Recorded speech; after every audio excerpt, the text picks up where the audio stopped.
Association নির্বাচন ঘিরে উত্তাপ, জোর প্রচারে আইনজীবী উন্নয়ন মঞ্চ। 13 জন ভোট প্রচার, ডোর টু ডোর ক্যাম্পেইন, চূড়ান্ত প্রস্তুতি, কোন দিকে যাবে লড়াই। বার অ্যাসোসিয়েশন নির্বাচনকে ঘিরে আইনজীবী মহলে শুরু হয়েছে তীব্র রাজনৈতিক উত্তাপ। ভোটের দিন যত এগিয়ে আসছে ততই জোরদার হচ্ছে প্রচার অভিযান। নির্বাচনকে সামনে রেখে আইনজীবী উন্নয়ন মঞ্চ জোর কদমে নির্বাচনী প্রচারে নেমেছে। তবে সেই হাসি কার মুখে থাকবে তা নিয়ে বাড়ছে কৌতূহল।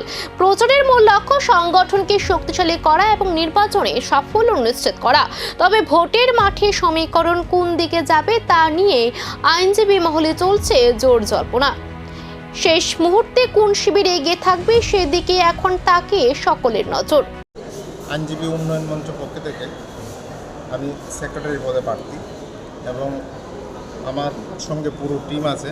পুরো টিমের মধ্যে আমাদের প্রেসিডেন্ট পদে প্রার্থী আছেন সুব্রত দেবনাথ এবং অন্যরা আছেন। চৈতালি আছে, অনামিকা আছে মেম্বার পদে, চৈতালি ভট্টাচার্য আছে অ্যাসিস্ট্যান্ট সেক্রেটারি উমেন রিজার্ভেশন পদে এবং অন্যরাও আছে। প্রত্যেকেই ব্যস্ত, ভোট চাইছে সকল আইনজীবীদের কাছে হাত জোড় করে। কারণ আমরা পাড়ের পরিবেশটা উন্নত করার জন্য, সুষ্ঠু পরিবেশ বজায় রাখার জন্য, সামগ্রিক উন্নয়নের স্বার্থে আমরা আইনজীবীদের কাছে হাত জোড় করে আমরা ভোট চাইছি। কী বার্তা নিয়ে যাবেন আপনারা?